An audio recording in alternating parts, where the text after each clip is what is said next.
Hey everybody, Jake here from Bearded Gear, and I'm ready to do my full review on this money little knife. This is the Pena Mula, and Mula means money for those of you who don't habla. This sounds so bad. Anyways, this is an exciting knife for me. I just kind of recently started going down the Pena Knives rabbit hole. It started with the Apache front flipper, and then this is the second one that I've owned, and there will probably be more because I've really liked both. This is an interesting model within Peña's lineup. It has like a different vibe to it than the other knives in his lineup, at least when I look at it. It's a very simple profile, just a nice neutral handle, a very simple blade. There's nothing all that dramatic going on here. Not that his other knives are super dramatic or anything, but this just seems like a different type of project for him. And I remember seeing these knives, I think about the time that they came out, and thinking it looked nice, but it didn't really like excite me. And so I slept on it, didn't get one. And I feel like there was a while where I just kind of didn't hear much about these knives again. And then I had some friends start picking them up and talking about how good they were, and it got me interested all of a sudden. So I ended up picking up this one. I was lucky. My buddy left EDC, Kevin, bought this, and he was willing to sell it to me. I think it's probably not the most lefty-friendly knife. I don't think it would be terrible for a lefty either, but it just wasn't something that he needed to hang on to, and he knew I was looking for one. So anyway, I picked this up from him, and I've had it now for probably a month. I've carried this one a lot, and I'm doing this review a little later than I normally would, just mostly because life has been so busy with the holidays and everything. So I've had a lot of experience with it. I've carried it quite a few times. I've cut with it a whole lot for EDC type tasks. And yeah, I feel like I'm ready to really kind of dive into how I'm ending up feeling about it. And it's going to be pretty much all good. Spoiler alert. In fact, I can see I kind of need to give it a cleaning. I don't know if it'll come through, but up here, it's like got pocket lint and stuff. I got to probably disassemble it, clean it, tune it up, and then it's probably going to go to a couple of my friends who want to check it out so they can see one firsthand. But yeah, so I really have come to appreciate Peña's knives. And it's funny, the things about this one that made me kind of not excited about it on paper when I just first started seeing them, I think are ultimately kind of some of my favorite things about it. Like the simplicity of it, and the neutral handle, and the simple blade, and just the proportions of it. Even though they're not dramatic, they make it a really great EDC knife. It's also in a sweet spot where, because of its size, I've been kind of carrying bigger and bigger knives lately. Back when I started my channel 9 months ago, give or take, this would not have been considered for a secondary knife for me. This wouldn't be a backup blade, right? My secondaries were much smaller at the time. And still, this is absolutely a knife that I've carried as a primary more than I've carried as a secondary. But because it's a pretty nice, slim profile this way, and because I just like it so much, frankly, I've justified having it back left pocket as a secondary quite a few times, and I like it in that way.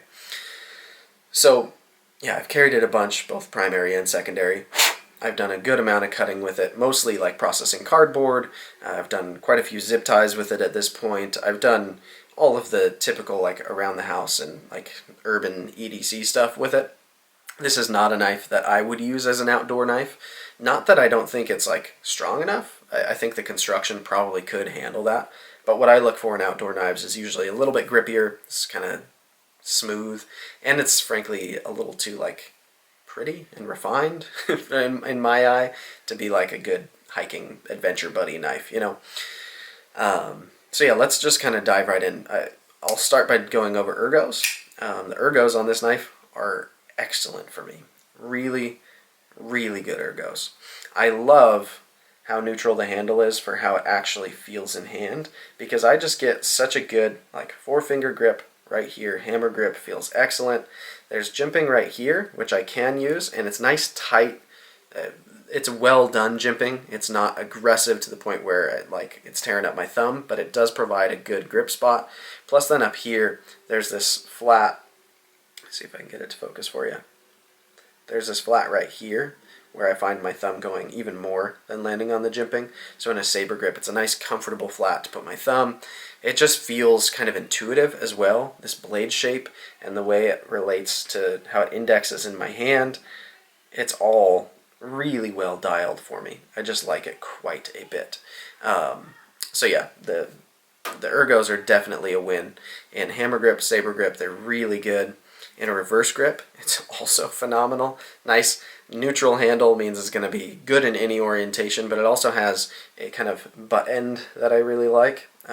This is a great spot for me to wrap my thumb on top of the blade, and I do that a lot when I'm in reverse grip, so that's what I like. Reverse grip draw cut, even comfortable. Forward grip draw cut, stupid comfortable. It's just really nice in any grip that I put it.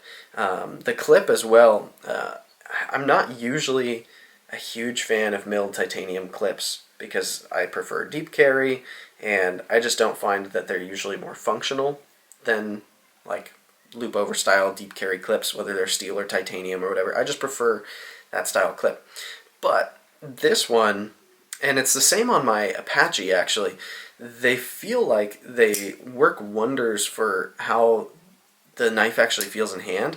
Like for the Apache, it's a front flipper, which, spoiler alert, this one can be front flipped as well, which is nice. But you need that clip to kind of hang on to. So you'll see I'm literally using the clip and pressing it kind of into my palm, and then I'm able to deploy the knife more reliably because I've got this great grip on it. And even when I'm using the thumb studs, I just put these 3 fingers on there now, and boom, the clip really locks my hand in for deployment.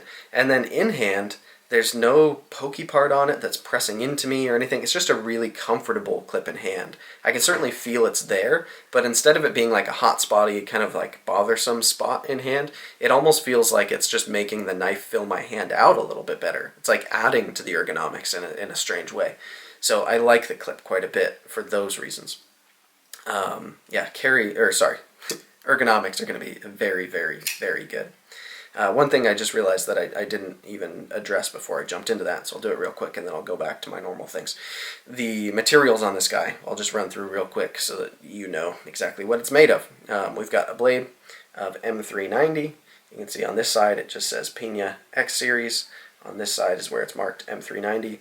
I like that the design or the billboarding isn't over the top. It's just very understated, much like the rest of the knife. I think that's good. We've got thumb studs, of course, for deployment. Why do I feel like this isn't totally focused? Thumb studs for deployment. We've got a pivot collar around here that I think is actual brass. It might just be anodized titanium, but I'm pretty sure it's brass. And then we've got titanium backspacer, titanium scales front and back, milled titanium clip. You'll see the milling for this frame lock is a little bit different than most others. Usually that's just kind of a pocket. Here it's like teeth. No internal milling on this guy. We do have a stainless steel insert with an over travel stop on the lock bar, so that's good. But a nice, just kind of simple construction. I do think I wouldn't necessarily mind if it was milled out internally to reduce the weight, because it is, it's not too heavy, but this knife feels like it could be lighter and I wouldn't mind it. That said, again, it's not too heavy, but those are the materials we're playing with here. So next, let's talk, we've done ergos, let's talk action. The action on this knife is excellent. As thumb stud knives go, this one is just really, really good. And these are built by Riyat, so I kind of expect that at this point. Riyat is just really good at dialing in an action on a knife. But I love that I can middle finger flick it with ease. This knife middle finger flicks super well. The thumb stud deployment with my thumb, whoa, that was funny. The thumb stud deployment with my thumb, really good, very crisp. And then, as I mentioned, you can, with this kind of little jimping stretch up here, put your thumb right at the top of that, use these fingers on the clip, you can front flip it. So that's nice. I like that I have 3 deployment options on a thumb stud knife. That's kind of a win. Are thumb studs my favorite method of deployment? Still no. But on this knife, like, if you told me I could switch and not have the thumb studs and instead I would have a flipper, I don't think I would on this knife. I think it works for me here. If you told me I could have a hole instead, then I'd probably take that. But the fact that I can still middle finger flick this knife so well, and that's still fun to fidget with, it's a win for a thumb stud knife, in my opinion. And if you like thumb studs, you'll probably just adore it, because this does thumb studs real well. But yeah, it's nice and crisp. The detent is tuned well so that it's easy in any of those methods. It's not a pain to open. I'm not tearing up my thumb, but it's still deploying. It rockets out. It's not like it's limp coming out. And then on closure, it's not like insanely free droppy. Once you're past the detent. But it's really smooth, and I think it's got some pocket lint in it for sure, as evidenced by me being able to see it on the outside of the knife. So this isn't even quite as smooth as when I first got it, but it's still, I mean, it's really a good, smooth, fun action. I can play with this knife for a long time and not get bored of it, and I have quite a few times. So yeah, that's good. Also, kind of related to the action, the lock bar access on this is really good. So the way that they've machined in here and created this little pocket, you'll see it's machined out there, machined out here, and then they put a little bit of kind of jimping on there so that you can just get to it nice and easy. It's a great access point to disengage the lock. So yeah, action's very good, ergos are very good. Let's talk about carry. Like I said, this knife could be lighter. It doesn't feel like... I think if this knife was lighter, it would feel much more kind of disappear in the pocket-ish, if that's a, a good way to describe it. But it feels a little bit substantial in pocket, mostly just because it is solid titanium, and it's got a little bit of weight to it. But that said, it's really slim. I mean, the dimensions this way are just... I like that a lot. In terms of thickness this way, it's not overly thick. It's not super thin this way either. I've certainly had thinner knives in this direction, but ergonomically it would probably suffer if it got any thinner than this. And so I like the profile of it. I like that all the edges are knocked down and rounded, and there's no kind of sharp points on it, except for one, which we'll get to. But yeah, in pocket, it's very smooth, and it feels nice. It just doesn't feel crazy light. And the pocket clip leaves a lot of knife sticking out of your pocket. It's just the nature of it. It's going to come like that much is going to stick out of your pocket, roughly. It's kind of a lot for me to have sticking out of my pocket. But it's not like I feel like I always say deep carry is my preference. But I won't not carry a knife because it isn't deep carry. That's a simpler way to say that would be I will still carry a knife if it's not deep carry. I prefer deep carry. And I would like this carry better if the knife went deeper into my pocket. But this clip is so good in other ways that I don't find myself like... I'd have to try a deep carry clip on it to know, like, yeah, I would be willing to do that, because a lot of me doesn't want to get rid of how ergonomically good this clip is and how much of a good, like, traction point it is for deploying the knife. That's all really good about it, better than most other clips. So I'd worry that if you switched it to a deep carry clip, you might lose some other strong suits of the knife. Anyway, it carries fine. Carry is not going to be like the best thing about this knife. But like I said also, it's a knife that's big enough that I'm comfortable calling this a primary and having it be the primary knife in my pocket. But it's also slim enough and carries comfortably enough that I've carried it as a secondary and it hasn't bothered me one bit. So that says a lot too. Alright, so I guess before I move on from carry, almost completely glazed over one very important thing to discuss. I've heard other people say it, and I'll add my voice to it. These kind of teeth under the clip, where they've cut the frame lock, instead of it being a more typical, like, see on this Strider, it's just a pocket that's milled out there, right? And that's what allows the frame lock to have its tension, right, to spring back and forth. On this one, they did this. And I don't think when I've looked at Peña's customs of this knife that his customs are done that way. So I'm curious as to why this decision was made. That's a very political way to say it. Or I'm just like, I wonder why they did that. I think it's bad. I think they should have just milled out a pocket. Me trying to defend that. The only thing I can say is I do think like in photos, it looks kind of cool. If you're taking a picture of the lock side, it adds some kind of dimension right there. There's like some styling. But in terms of going in and out of pocket, it's bothered me enough times that I would rather they just didn't have those weird teeth in there. Maybe there is a functional reason for it, but with so many other frame locks existing and none of the other frame locks in my collection having anything like this, it makes me wonder how necessary it actually is, or why that decision was made. So I would change that. I think if it didn't have that, it grabs on the pocket sometimes when you're putting the knife in or out of your pocket. It's just like you feel it catch on each of those little teeth, and it's going to shred your pocket faster than the knife would otherwise. And everything else about it is so smooth and refined, and just feels a little weird that there's that like catch point there. So that's a negative mark for the carry for sure. Does it make me not carry this knife? No, I still carry this knife and enjoy it, but it's a little bit of a bummer going in and out of pocket. You got to kind of, if you forget that it's there, it snags, or you just be precise about how you put it in your pocket, and it's not a big deal. All right, so the last one would be cutting performance. This blade is excellent. As like a well-rounded everyday carry blade, it makes a lot of sense to me. It's a nice flat grind that it looks gorgeous, but it's also just super functional. This kind of just simple drop point, really pretty swedge up here, which brings you to a nice tip that's not too thick, not too thin. It's a good usable tip. And then you've got nice flat here for just kind of the main edge that you'll be using for pushing through like sheets of material. And then you've got a good amount of, a little bit of belly up here, right? And it's not super aggressive belly. It doesn't come up real fat. It's just like gradual.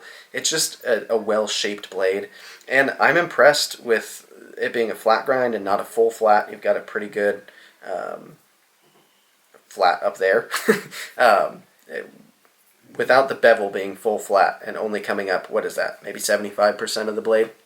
For it to be as thin as it is feels pretty good to me. This knife, let me be sure to say, it's not thin behind the edge. I have many knives that are thinner behind the edge than this one, but it's not overly thick either. I've got plenty of knives that are also thicker behind the edge than this one. This feels like a good, like, normal person who's not super, like, nerdy about edge geometry. This knife has a fantastic factory edge on it, and it cuts quite well. If it were thinner behind the edge, would I mind it? No. I'm not opposed to it getting even thinner behind the edge. That would be fine. But it's very usable, and it's a nice blade profile. And it feels kind of like the whole knife, it doesn't have like that thin of a sensation to it. For being kind of compact and for having like the lines, for having the lines that it does, I feel like it feels way more capable in hand than it did in photos to me. And I think like a little bit of a thicker blade, whether it's actually does or not, at least in my brain, it makes me feel like this knife can go a little farther than it could if it was ground really thin. And I know a lot of times for a lot of use cases that's not actually true, but it just feels a little bit more substantial. And something about my American brain tells me that thick and hefty means more expensive and nicer. Do you want the 10-ounce steak or do you want the 24-ounce steak? Like, I'm really probably only going to eat 10 ounces of steak today, but I want the big one. You know, like there's something about a thicker blade stock. It just feels that way. Not that this is overly thick. It's really not. But it's just downright behind the edge. It's kind of a, I don't know, I feel like I've talked about this too much at this point. It's probably about the same thickness behind the edge as like a PM2. Maybe slightly thicker. So it's not, I'm down too far into the weeds at this point, and that's bound to happen when I shoot these things one take and just talk. Anyway, so let's kind of recap a little bit. Ergos, very, very good. Action, very, very good. Carry, meh. Not bad, but there's too many kind of faults in it for me to, as much as I like emotionally want to say like, yeah, carry's great, there are little things that make it not carry for my preferences as well as I'd like it to. Diplomatic answer again. I love this knife, so it's hard for me to belittle it in any way. And then cutting, it cuts really well. As like an EDC knife for the types of EDC tasks that I do. A lot of cardboard, some zip ties, cutting threads off of things, opening packages, like excels at stuff like that. It's very good. And the blade is robust enough that like for like kind of a harder end EDC use for me and my daily type of stuff is like processing a lot of cardboard for the dumpster. If I'm processing 4 or 5 large boxes for the dumpster and I'm cutting them into sheets that are reasonable for me to put in there, like that's a reasonable amount to ask of a blade, especially if it's double wall and all that. And a lot of people are like, oh, cutting cardboard isn't that hardcore. Sure, there are more hardcore things you can do with it. But this knife, I feel like on paper, or when you look at photos of it, it doesn't look like it would be all that, like, robust. Like, it would be a very good workhorse. Maybe that's just me. Maybe that's the vibe I get from it in photos. But I've just been really impressed with how well it's actually done as a cutting implement. So, that's good. Yeah, I don't know much else of what to say about this knife. I really, really like it. It makes me want to try more Pena designs, which is nice because that's what happened with the Apache, and that's what got me to get this. So if each Pena knife model that I get makes me want to try another one, it's a really good sign that I'm not getting to any of his knives that are like, ugh, maybe I've seen all of his good designs so far. Instead, I'm like, ooh, another one is good. Let me hunt the next one. So I'm sure it won't be long until I try another one of his knives, and we'll see what that one is at the time, because I honestly don't know yet. Time will tell. Anyways, thank you guys for watching. I appreciate it as always, and this has been an interesting one. I like this knife a lot. If it wasn't on your radar, probably kind of should be. I don't know if they're going to make more of these. I don't know what Enrique Peña's plans are for this model. I know that at the moment, your only shot at getting one is on the secondary. I feel like it's been pretty stable secondary pricing-wise. They've been about what they cost new. They haven't really gone up all that much, although if more people catch on, maybe they will. I don't know. I don't have a crystal ball to tell you what values will be like on these forever or whether they'll make more of them. So it kind of is what it is at the moment. But I bet if there's a lot of interest and people bug Enrique about it enough, then maybe he'll do another run. We'll see. So there you have it. This has been the Pena X-Series Mula from Enrique Peña, and I dig this knife a lot. I'm really, really glad that I've got one, and I don't see letting go of it anytime soon. Obviously, things change. I let go of knives I love all the time, but this is a knife that I really, really enjoy, and I would have a hard time letting go of for sure. So, thanks guys. I'll see you on the next one.